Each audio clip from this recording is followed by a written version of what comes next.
Students, today we'll start the topic that is the defects or imperfection in solids. तो defects आपके काफ़ी types के होते हैं, तो पहले हम स्टडी करेंगे कि डिफेक्ट्स का मीनिंग क्या होता है and what are the main type of defect, और उसमें से जो बेसिकली आज हम स्टडी करेंगे that is stoichiometric defect. So what is the meaning of defect, just see out. पहले एक सॉलिड को ड्रॉ करते हैं. जस्ट लाइक एक सॉलिड है, it is Na positive Cl negative, Na positive Cl negative. This is a solid.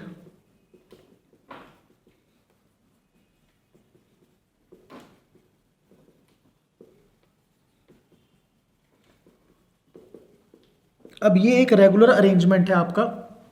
Sodium के बाद chlorine, then this one, and these are your ions.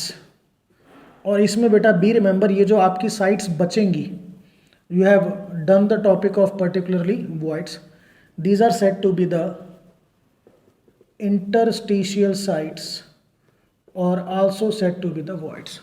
तो ये एक रेगुलर अरेंजमेंट है. अगर इससे हटके कोई भी अरेंजमेंट आपको मिलता है, फॉर एग्जांपल ये Cl नेगेटिव मिस हो गया, यहाँ से Na पॉजिटिव मिस हो गया, इस तरह से, या कोई एक्स्ट्रा आयन आपको मिल गया यहाँ पे इंटरस्टिशियल साइट्स पे, मींस इस रेगुलर अरेंजमेंट से हटके अगर कोई भी डेविएशन मेरे को मिलता है, कोई भी अरेंजमेंट मेरे को मिलता है, that is said to be the defects और imperfection in solids. So I will say it is the deviation, it is the deviation from perfectly ordered arrangement of particles in solid, that is said to be the defect. Ordered arrangement से हटके whatever you will get, that is said to be the defects. Now we will see first classification of defects. How can we classify them? What are the main types? So these defects are basically of two types.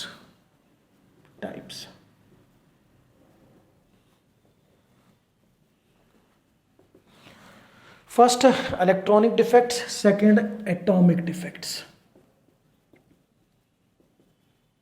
Electronic defects.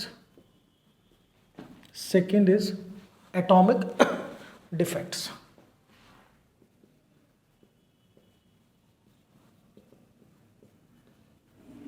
Two type of defects. Now electronic defect basically किस वजह से होते हैं? Due to the presence of electrons और holes. इनकी वजह से अगर कोई आपका डिफेक्ट हो रहा है, clear, that is said to be the electronic defects. और इसमें इलेक्ट्रॉन जो वर्ड है बेटा ध्यान रखिएगा, it is a free electron, जो इलेक्ट्रॉन मूव कर सकता है. अब होल्स क्या होते हैं? These are the sites. ये कोई साइट है जहाँ पे इनिशियली इलेक्ट्रॉन था, और जब इलेक्ट्रॉन यहाँ से निकल जाएगा तो ये जो एम्प्टी साइट बनेगी, that is said to be the hole. तो होल ध्यान रखना है, किसी भी पर्टिकुलर साइट से इलेक्ट्रॉन हट गया, that empty site is said to be the hole. तो the defect which is due to the presence of free electron और hole is said to be the electronic defects. अब बात करें atomic defects की. So atomic defects, these are the defects due to irregularity in arrangement of particles, या atoms भी बोल सकते हो. अगर आपके पार्टिकल्स के अरेंजमेंट में कोई इरेगुलरिटी है, that is said to be the atomic defects. Now these atomic defects, these are of two types. Number one, point defect. Number two, lattice defects. Point defects. Number two, lattice defects. तो lattice defect तो क्या होता है बेटा? ये बहुत ही small microscopic reason में अगर कोई इरेगुलरिटी है, be clear, this is the irregularity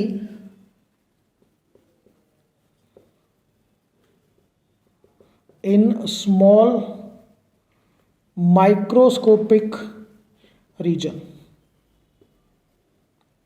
जिसका बेसिकली सॉलिड की प्रॉपर्टीज पर कोई खास इंफ्लुएंस नहीं होता. ठीक है ना? That is said to be the lattice defect, जिसको नॉर्मली हम स्टडी नहीं करते. क्यों स्टडी नहीं करते? क्योंकि इसका लैटिस डिफेक्ट का आपके सॉलिड की प्रॉपर्टीज पे there is no impact. Now come to the point defect. Point defect क्या होता है? It is the, you can say irregularity, और वर्ड हम डिफेक्ट भी यूज कर सकते हैं. Irregularity in the vicinity of atom और ग्रुप ऑफ एटम्स। किसी पर्टिकुलर एटम के अराउंड, सपोज ये एटम ए पॉजिटिव है, इसके अराउंड आपको कोई इरेगुलरिटी नजर आ रही है, इसके सराउंडिंग रीजन में, क्लियर, या ग्रुप ऑफ एटम्स में कोई है, ग्रुप ऑफ एटम मींस ये A positive, B negative, A positive, इस पर्टिकुलर ग्रुप ऑफ एटम्स के अराउंड कोई आपको पर्टिकुलरली इरेगुलरिटी नजर आ रही है, that is said to be the point defect. तो पॉइंट डिफेक्ट ध्यान रखिएगा, irregularity in the vicinity of atom means atom के अराउंड, या group of atom means group of atom के अराउंड अगर आपको इरेगुलरिटी मिलती है, that is said to be the point defect. And point defect are not the microscopic defects, ये defect directly आपके solid की प्रॉपर्टीज को इन्फ्लुएंस करते हैं। तो बेसिकली जिन डिफेक्ट को स्टडी करना है वो है आपके पॉइंट डिफेक्ट्स, वो defect which occurs in the vicinity of atom और you can say vicinity of group of atoms. Now these point defects, these are of two types. ये मेन यहां से आपका स्टडी होगा। तो पॉइंट डिफेक्ट आपके two types के, number one I will से stoichiometric defect, number to non stoichiometric defect. Stoichiometric defect, second I will से नॉन स्टोशियोमेट्रिक डिफेक्ट। ना स्टोशियोमेट्रिक डिफेक्ट में क्या होता है, जो आपके केटायन और एनायन की रेशो, ध्यान रखिएगा, the ratio of cation C positive anion A negative, this ratio is same, इस रेशो पे कोई भी इफेक्ट नहीं होता। While in case of non stoichiometric defect the ratio of cation C positive to the anion A negative does not remain same, ये ratio same नहीं होगी, ratio आपकी चेंज हो जाएगी। तो स्टोशियोमेट्रिक केटायन में आपको ध्यान रखना है, केटायन एनायन की जो रेशो पहले थी, फॉर एग्जांपल पहले रेशो अगर आपकी 1:1 थी तो बाद में भी 1:1 रहेगी। सपोज रेशो 1:2 थी पहले तो बाद में भी 1:2 रहेगी, यहाँ पे रेशो आपकी चेंज हो जाएगी। तो स्टोशियोमेट्रिक डिफेक्ट बेसिकली अब जो है आपके these are of number one. अब देखिए कितने टाइप्स के होते हैं, ये डिटेल तो अब इनके 1 बाय 1 बाद में करेंगे। Schottky defect, Frenkel defect, number 3 vacancy defect,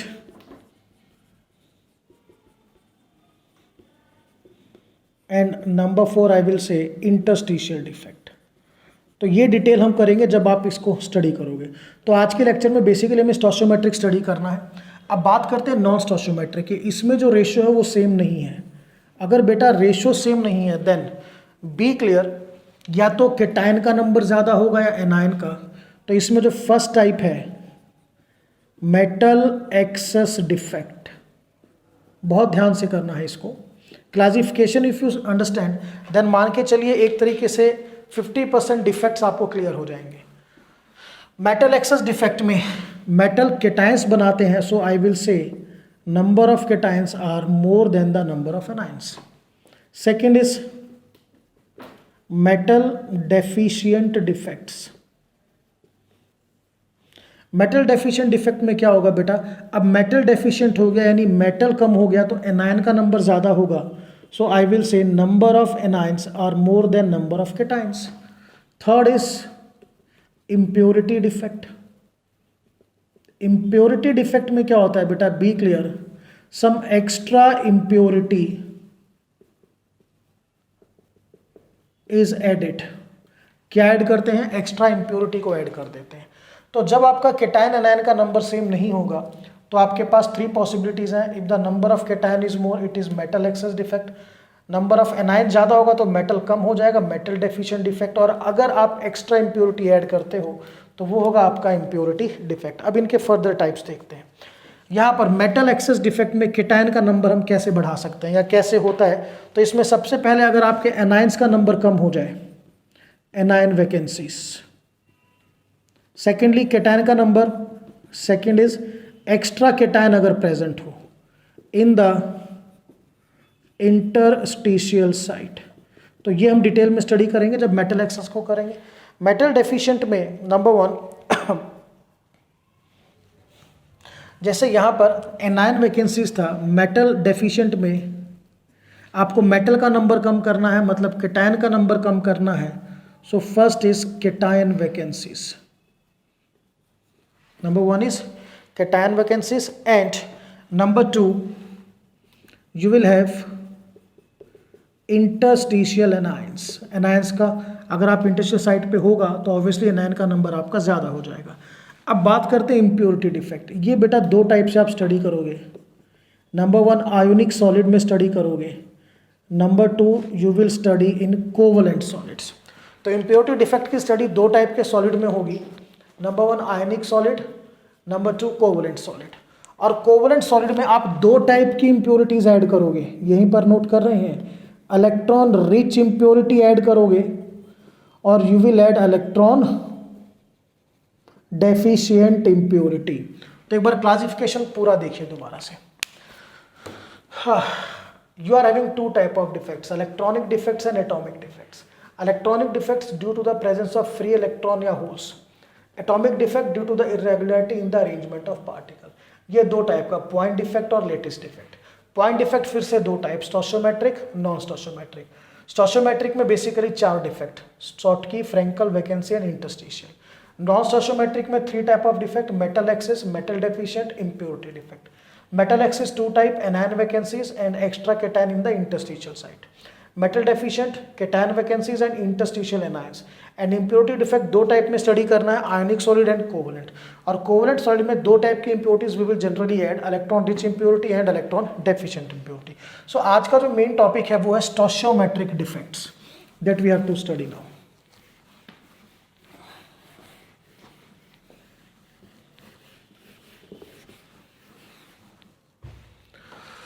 So today's article is stoichiometric defect. So just understand stoichiometric defect. As far as definition is concerned, the defect in which the ratio of cations and anions does not change after the defect. Defect के बाद बेटा cation anion की ratio में किसी भी तरह का change नहीं है, then we will say it as a stoichiometric defect. Now this stoichiometric defect में first we will study first type,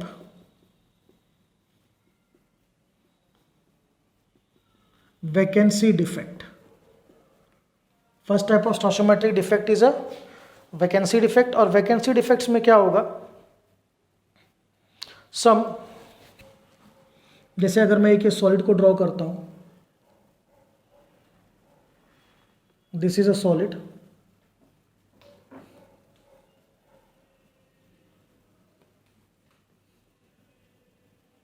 A B, A B, B A B A, A B A B, B A B A. अब इसमें क्या है, vacancy defect. What is the meaning, कुछ lattice sites are vacant. चले यहाँ से ए हट गया, यहाँ से बी हट गया. So these are the vacancies. क्या चीज़ है बेटा, ये आपकी वैकेंसीज. तो वैकेंसी डिफेक्ट में क्या होता है, be remember some lattice sites are vacant. कुछ लैटिस साइट्स क्या होंगी आपकी, वैकेंट होंगी. That is said to be the vacancy defect. Clear now? चलिए सेकेंड टाइप ऑफ डिफेक्ट की अगर हम बात करें, that is a interstitial defect.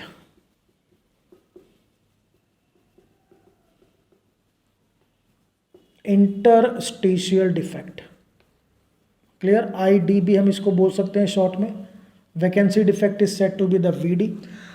अब एक चीज़ थोड़ा मैं वैकेंसी डिफेक्ट के बारे में ही बताऊंगा, क्योंकि कुछ वैकेंट साइट्स हैं, देयरफॉर जो मास ऑफ द सॉलिड है वो डिक्रीज करेगा. तो बेटा डेंसिटी क्या होता है, मास बाय वॉल्यूम. मास डिक्रीज करेगा तो डेंसिटी भी क्या करेगी, डिक्रीज करेगी. ये आपको ध्यान रखना है, ठीक है. चलिए second type of defect is interstitial defect. So diagram से बहुत जल्दी समझ में आता है, so that I will explain with the help of diagram. ना इंटरस्टिशियल डिफेक्ट में क्या होगा बेटा, अगर हम डायग्राम ही ड्रॉ करके करें that will be better.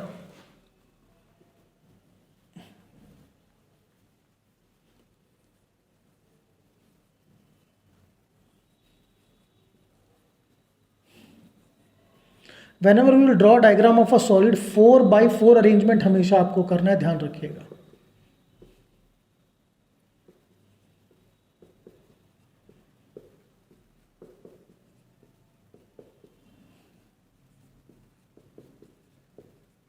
No, this is a solid. Now listen one thing, what happens if there is interstitial defect है तो एक्स्ट्रा पार्टिकल आपके इंटरस्टिशियल साइट में, ये ए पार्टिकल आ इंटरस्टिशियल साइट में, ये B particle, this is your extra particle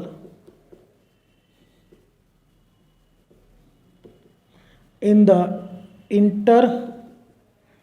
interstitial site. So that type of defect is said to be the interstitial defect. तो क्या लिखेंगे इसको, when some extra particles are present in the interstitial sites, that is said to be the interstitial defect. now इसका effect क्या होता है, देखिए जब एक्स्ट्रा पार्टिकल होगा तो ऑब्वियसली मास इंक्रीज करेगा, and if the mass increases then density which is equal to mass by volume that also increases. So interstitial defect, be clear, it result in the increase in the density of a solid, that you have to remind. So these two we have discussed. Now we'll shift to the third. These two are quite less important. अब जो third और fourth करेंगे, these are quite more important. So जो third type का defect है, that is said to be the Schottky defect.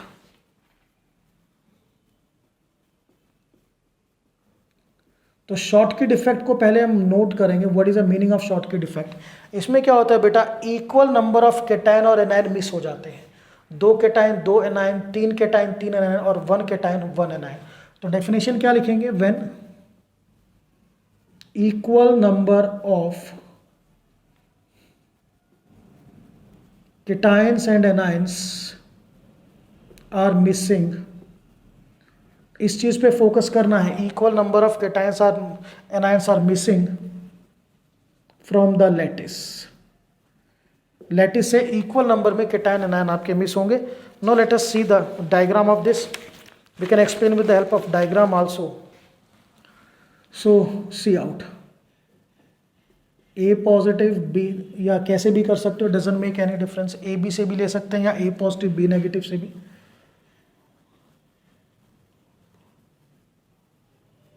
Always you have to draw 4x4 arrangement.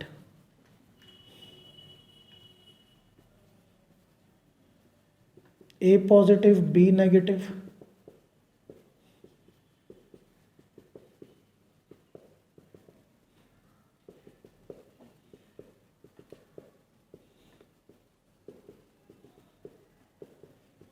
अब इसमें जो केटाइंस का नंबर है 8 केटाइंस और बेटा 8 एनाइंस, तो केटाइंस और एनाइन की जो रेशियो है वो 8:8 1/1।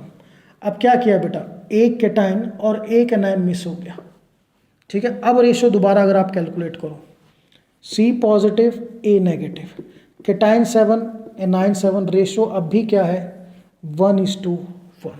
तो जब आप equal number of cation anion को मिस करोगे तो आपकी रेशियो पे कोई भी इफेक्ट नहीं होता, and that type of defect is said to be the Schottky defect, when equal number of cations and anions are missing. Clear.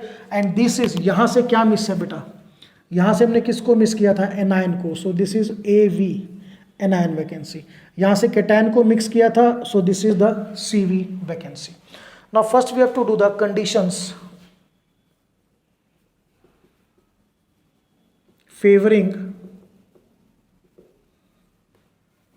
The SD Schottky defect. कौन कौन सी कंडीशन फेवर करती है, ठीक है। तो first condition is high coordination number. Coordination number होता है नंबर ऑफ सराउंडिंग पार्टिकल्स। अगर सराउंडिंग पार्टिकल ज़्यादा होगा, क्लियर, तो आपके केटाइन और एनायन जो है वो इजीली मिस हो पाएंगे। रीजन मैं बताता हूँ, जितने ज़्यादा सराउंडिंग पार्टिकल हैं उतनी फोर्स आपकी डिवाइड होगी। क्लियर। तो सराउंडिंग पार्टिकल ज़्यादा होंगे, फोर्स डिवाइड हो जाएगी, ड्यू टू विच जो केटाइंस और एनायंस हैं उनके मिसिंग होने में कोई ज़्यादा डिफिकल्टी नहीं आएगी, ये ध्यान रखना है आपको। अगर एक पार्टिकल के अराउंड 4 पार्टिकल हैं तो जो फोर्स है वो 4 में डिवाइड हुई, 6 पार्टिकल है तो फोर्स किस में डिवाइड हुई, 6 में।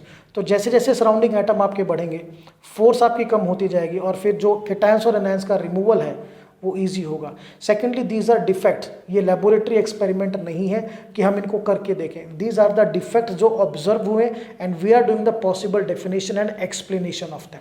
तो फर्स्ट कंडीशन है कोऑर्डिनेशन नंबर ज़्यादा होगा, यानी सराउंडिंग नंबर ऑफ केटायंस और एनायंस ज़्यादा होंगे, then the it is quite easy to you can say remove cations and anions. Second condition is cations and anions should be of same size.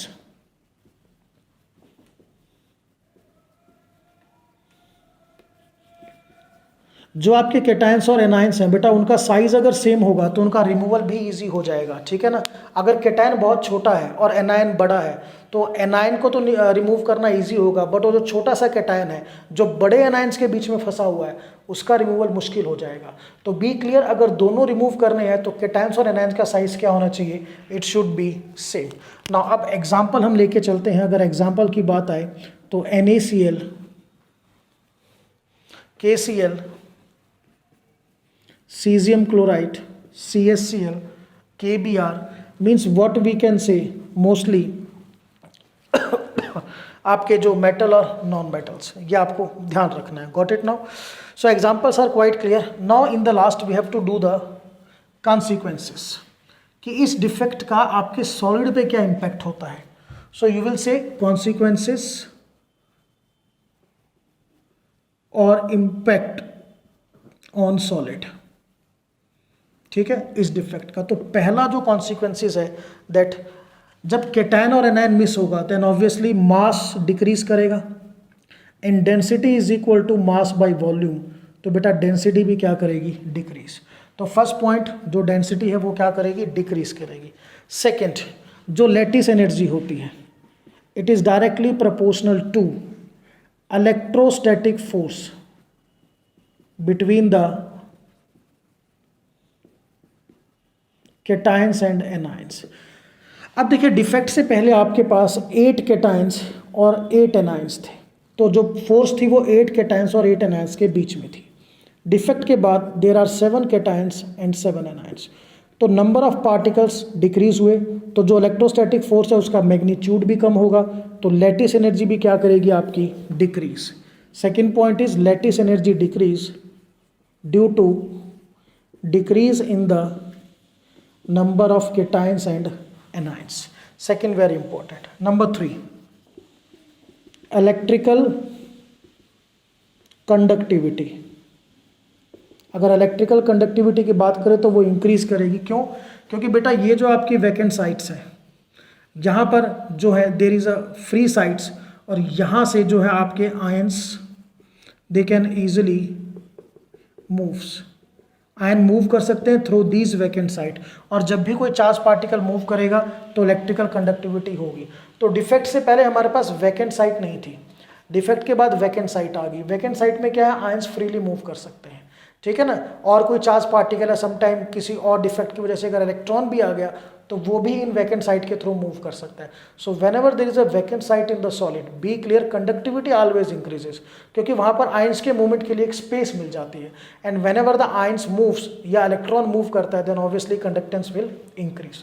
तो 3 consequence ध्यान रखिएगा, density decreases due to the loss of ions, lattice energy decreases, same reason, while electrical conductivity increases, the reason is well clear, due to presence of vacant sites.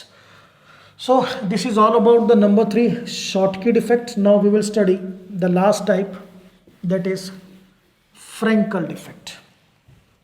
Number 4, Frankel defect.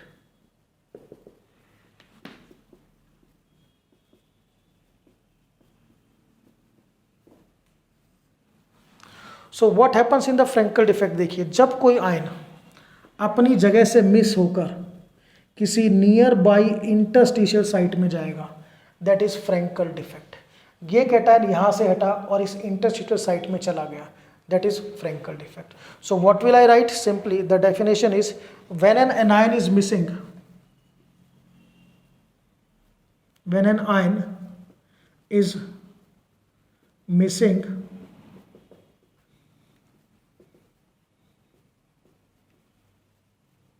From its lattice site. कोई भी anion जब lattice site से miss होगा, got it, and occupy the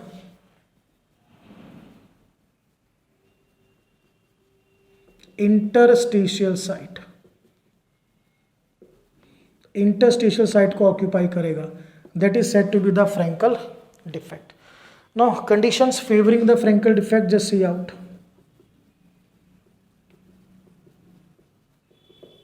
कौन कौन सी condition favour करती है? तो condition are just reverse of Schottky defect. Schottky defect में था high coordination number, here low coordination number. Reason बताता हूँ। कोऑर्डिनेशन नंबर कम होगा तो सराउंडिंग पार्टिकल भी कम होंगे, सराउंडिंग पार्टिकल कम होगा तो कैटायन के मूवमेंट के लिए, क्योंकि उसे अपनी जगह से हटके कहाँ जाना है, इंटरस्टिशियल साइट में, तो मूवमेंट के लिए स्पेस भी प्रेजेंट होगा। अगर कोऑर्डिनेशन नंबर ज़्यादा होगा तो सराउंडिंग पार्टिकल ज़्यादा होंगे, तो मूवमेंट के लिए स्पेस कम होगा, तो जो आयन है वो अपनी जगह से हटके इंटरस्टिशियल साइट पे नहीं जा पाएगा। सो this is low coordination number, ठीक है। Second is the size of anion is bigger than size of cation। तो कैटायन का साइज छोटा होगा। सपोज एक बॉक्स में आपने टेनिस बॉल और फुटबॉल से भर दिया है, उसको कुछ टेनिस बॉल भी डाल दी है, ठीक है ना, या और भी छोटी बॉल अगर बात करें टेबल टेनिस वाली बॉल, तो जो आपके फुटबॉल की जो फुटबॉल्स हैं वो तो बेटा उसमें मूव नहीं कर सकती, साइज़ बड़ा है, बट वो जो टेनिस की छोटी बॉल्स हैं मूव कर सकती है। तो ये जो मूवमेंट है टेनिस की छोटी बॉल को आप ये वाला पार्टिकल मान लीजिए जो अपनी जगह से हट के कहाँ जाएगा, इंटरस्टिशियल साइट पे। तो अगर आपके कैटायन और एनायन में साइज़ का डिफरेंस ज़्यादा है तो जो आपका छोटा पार्टिकल है वो ईजिली मूव कर सकता है, बड़ा पार्टिकल मूव नहीं करेगा। अगर दोनों का साइज़ इक्वल है, पूरी बॉक्स को आपने फुटबॉल से भर दिया, तब मूवमेंट पॉसिबल नहीं है। मूवमेंट कब पॉसिबल है? जब आपके कैटायंस का साइज छोटा होगा, so that they can move and come to the interstitial site, और एनायन का साइज क्या होगा, बड़ा, ये आपको ध्यान रखना है। Clear to all of you? तो इसी पॉइंट को कंसिडर करते हुए अगर हम इनके एग्जाम्पल लेके चलें, AgCl, clear, AgBr, AgI, ZnS, तो एग्जाम्पल बड़े सिंपल है। यहाँ पे मोस्टली आपके जो डी ब्लॉक के मेटल्स हैं उनमें ये डी ब्लॉक मेटल कंपाउंड्स, और जो ध्यान करो हम लोगों ने वहाँ पर स्टडी किया था फ्रैंकल डिफेक्ट के, सॉरी, शॉर्ट की डिफेक्ट में, तो NaCl हमने लिया था, वहाँ पे ध्यान कीजिए, we have taken NaCl, KCl, cesium chloride, got it, these example we have done। one more I think we have done KBr, वहाँ पर हमने किया था। तो ये जो मोस्टली यहाँ पर है ये आपके S ब्लॉक के मेटल के compounds.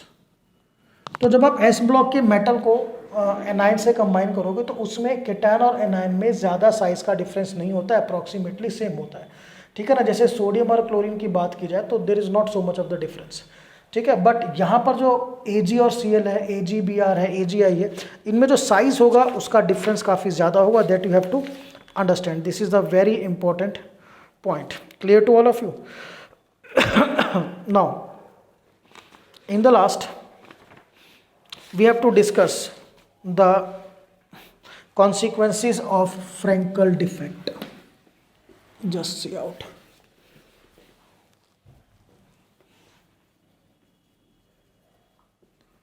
Consequences of FD Frenkel defect के कॉन्सिक्वेंसेज हमको स्टडी करने हैं। So just see out the student in the consequences में नंबर 1, सबसे पहले देखिए ये कैटायन अपनी जगह से हटके इंटरस्टिशियल साइट पे गया है, इसने सॉलिड को लीव नहीं किया, ठीक है ना। तो सॉलिड को लीव नहीं किया, that is why cation anion की रेशियो भी सेम रही। Secondly density remains unchanged, density पर कोई भी चेंज नहीं है क्योंकि mass does not changed, mass में किसी भी तरह का चेंज नहीं आया। सेकेंड अगर बात की जाए, increases electrical conductivity, conductivity increases, reason वही है, ये आपकी क्या क्रिएट हुई है, वैकेंट साइट। तो whenever there is a vacant site, ions के मूवमेंट के लिए स्पेस मिल जाती है, so conductivity increases due to formation of vacant site. Point number 3, dielectric constant increases. बेटा डाइइलेक्ट्रिक कांस्टेंट जो होता है वो इंक्रीज क्यों करता है, रीजन मैं बता रहा हूं। दो पॉजिटिव आयन जब नजदीक आते हैं, these two positive ion they will come closer, due to which the dielectric constant increases, because the two positive ions और you can say two cations they will comes closer. तो dielectric constant को ध्यान करना है, जब आपके positive ion नजदीक आएंगे तो डाइइलेक्ट्रिक कांस्टेंट बढ़ेगा, जब ये दूर जाएंगे तो डाइइलेक्ट्रिक कांस्टेंट आपका डिक्रीज करेगा, ये आपको ध्यान रखना है। पॉइंट नंबर 4 नाउ सबसे important, I will remove this so time I discuss the point number 4। देख लीजिए point number 4, this defect is also said to be dislocation defect. हम इसको बेटा डिसलोकेशन डिफेक्ट भी बोलते हैं, ठीक है ना। डिसलोकेट होना, अपनी जगह से हटना, डिस्क प्रॉब्लम होती है, डिस्क अपनी जगह से हट जाती है, same here dislocation defect. Clear.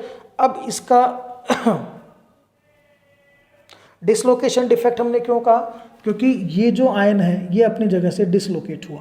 Clear. And very important, number of ions per unit volume, number of ions per unit volume remains same, उस पर कोई भी इफेक्ट नहीं हुआ। अगर मैं इस वॉल्यूम को लेके चलूँ, इस वॉल्यूम के अंदर पहले भी 1 2 3 4 आयन्स थे और डिफेक्ट के बाद भी कितने आयन्स हैं, 4। So there is no change in the number of ions per unit volume, और क्योंकि आयन अपनी जगह से डिसलोकेट हुआ है, therefore it is also said to be the dislocation defect. Now in the last very important, before I will go to the you can say the conceptual part, you must know a solid which shows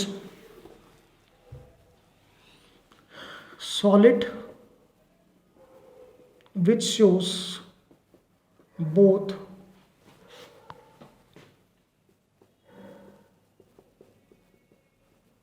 Schottky and Frankel defect.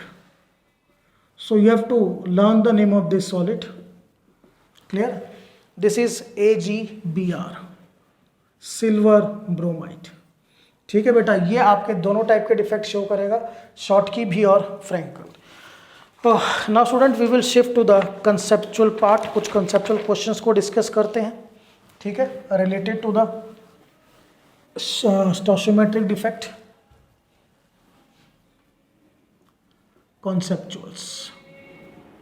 So the first conceptual question is why Frankel and Schottky defect are called intrinsic defect. Why Schottky defect and Frankel defect, these are called intrinsic defects. हम इनको बेटा intrinsic defect क्यों बोलते हैं? तो simple सा logic है, ठीक है, जो भी आपका डिफेक्ट हुआ है, what ever be the irregularity, it is within the solid. Solid के अंदर है, सॉलिड के बाहर कोई भी किसी भी बाहरी या यू कैन से किसी आउटर एटम का या किसी आउटर फैक्टर का कोई भी इसमें इन्वॉल्वमेंट नहीं है, ठीक है ना। पॉइंट नंबर 1, ठीक है, it occurs within the solid. Point number 2, whatever be the defect और you can say movement of ion, it is within the solid, solid के अंदर ही है। थर्ड, जो सबसे इंपॉर्टेंट बात है, stoichiometry is maintained, stoichiometry maintained है, therefore it is said to be the intrinsic defect. Clear to all of you? Now point number 2, अब discuss करते हैं कि ZNS जो है it shows which type of defect, Schottky या Frenkel. तो आपको मैंने बता दिया था, जब भी डी ब्लॉक का मेटल आएगा, clear to all of you, then it shows Frenkel defect FD। ध्यान रखना इस चीज को। Question number 3 is why Frenkel defect is not shown in alkali metal halides.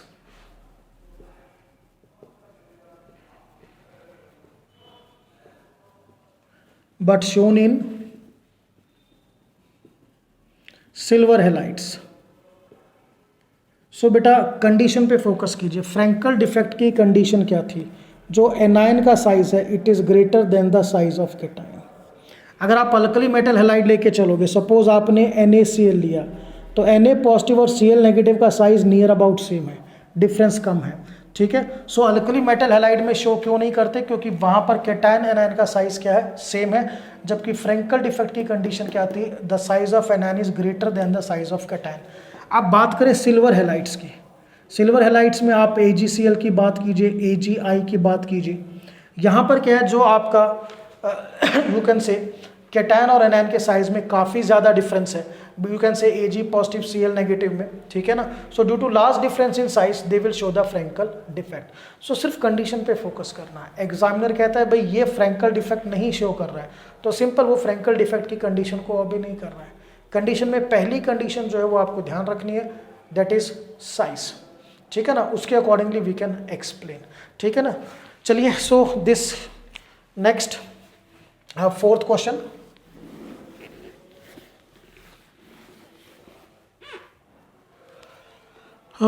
Question number 4 is CaCl2 will introduce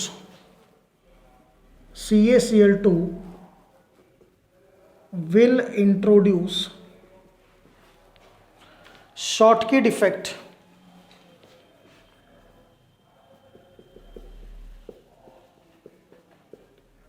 when added to AgCl crystal. जब आप उसको AgCl crystal में add करोगे. चलिए पहले AgCl क्रिस्टल ड्रॉ करते हैं.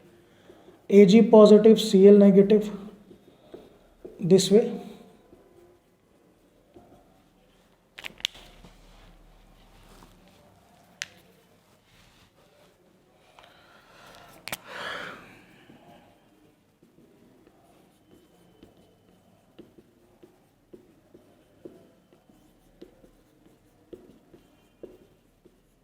Now listen student, very important thing, जो आपके क्रिस्टल्स होते हैं they are always be remember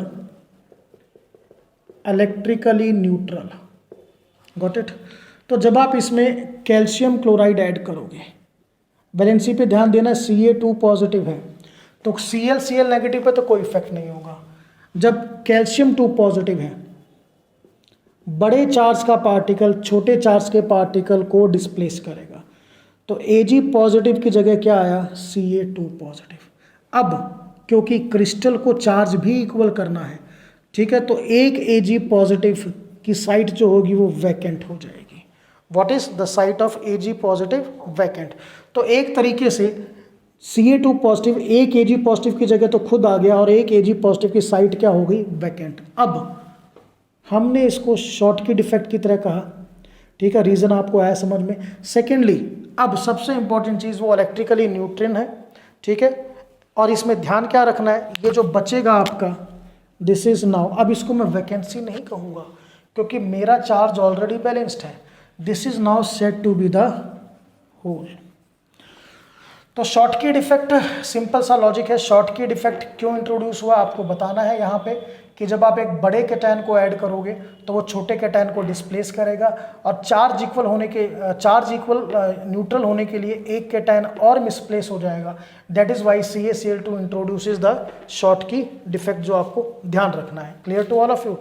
so अब इसमें बेटा एक चीज़ बी क्लियर कि यहाँ पर ये जो है, अब मैं इसको वैकेंसी नहीं कहूँगा, ये ध्यान रखिएगा, क्योंकि आपका जो ये पर्टिकुलर सॉलिड है ये अब न्यूट्रल है. ठीक है ना. यहाँ पर अगर आप पार्टिकल डालोगे तो सॉलिड पे चार्ज इंक्रीज होगा और कोई भी सॉलिड चार्ज नहीं होता. जो भी क्रिस्टल्स हैं they are electrically neutral. So this we have discuss regarding the conceptual. Now बेटा we will discuss 2 numericals based on stoichiometric defect. Numericals we'll discuss 2 numericals. So question number 1, just see out. A solid crystallizes or a metallic solid या metal crystallizes in FCC lattice having edge length 0.560 nanometer 0.560 nanometer. Calculate the density of the metal if it contains 0.1% Schottky defect. 0.1% Schottky defect. Atomic mass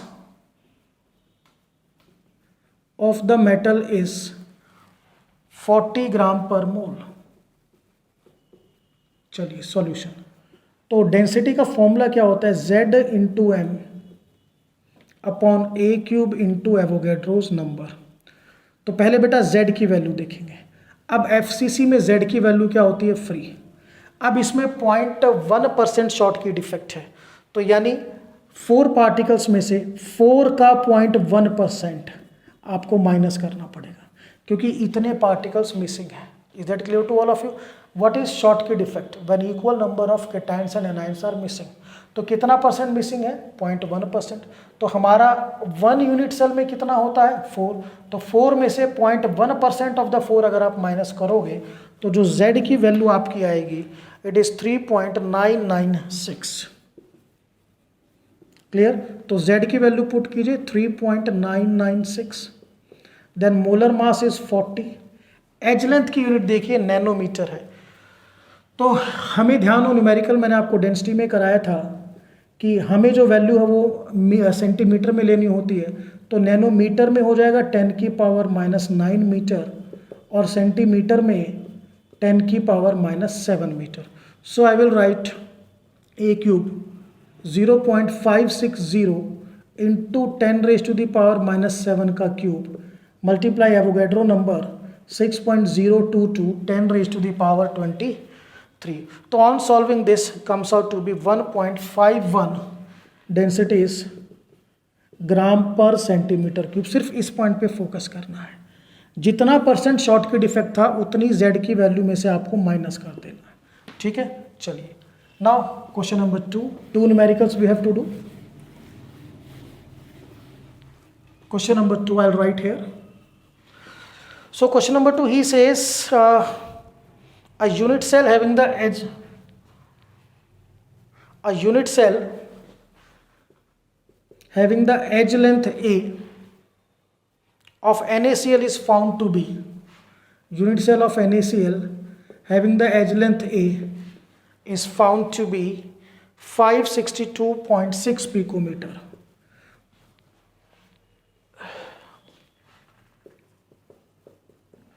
Got it? The density of NaCl is, the density given to you is 2.158 gram per centimeter cube. This is the density given to you. Now questions are, number 1, they say predict the type of defect. Type of defect आपको predict करना है. Second, calculate the percentage of missing unit cells.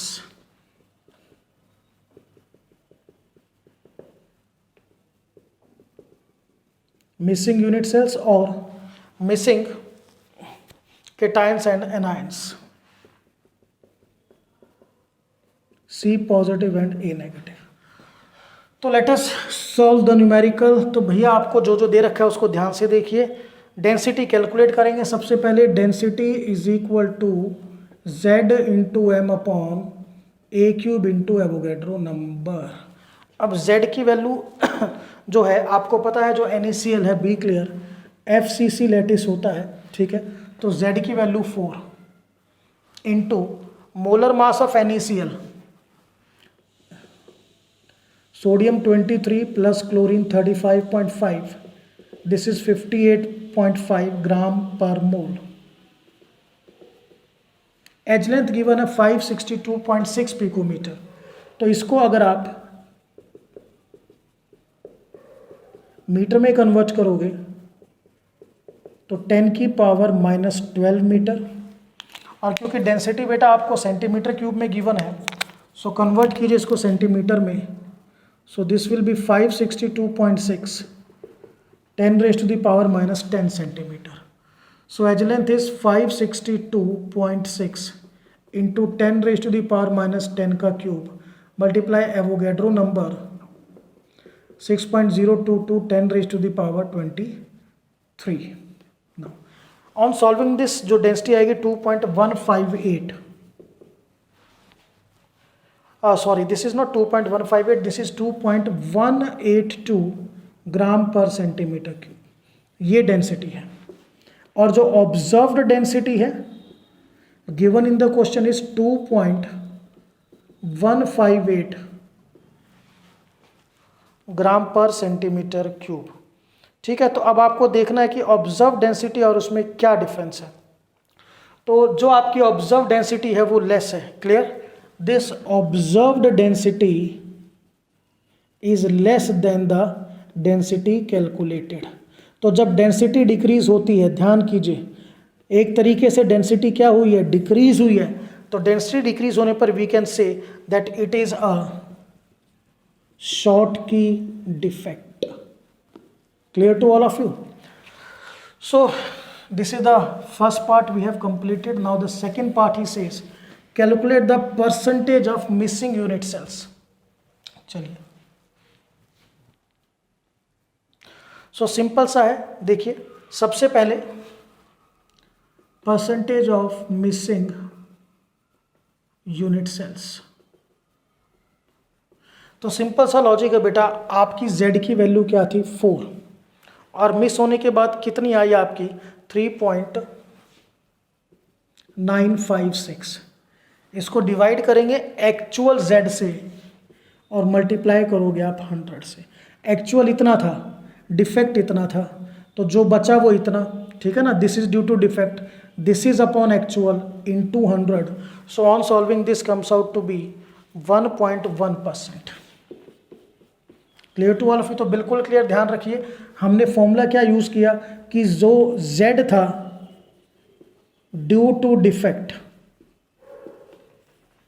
z original multiplied by 100, that we have done. So student, today we have completed you can say the very important topic, that is the stoichiometric defect। और एक तरह से हमने defect का classification भी किया। जो next lecture होगा उसमें हम स्टडी करेंगे non stoichiometric defects. So this is all about the topic stoichiometric defects, and that's all.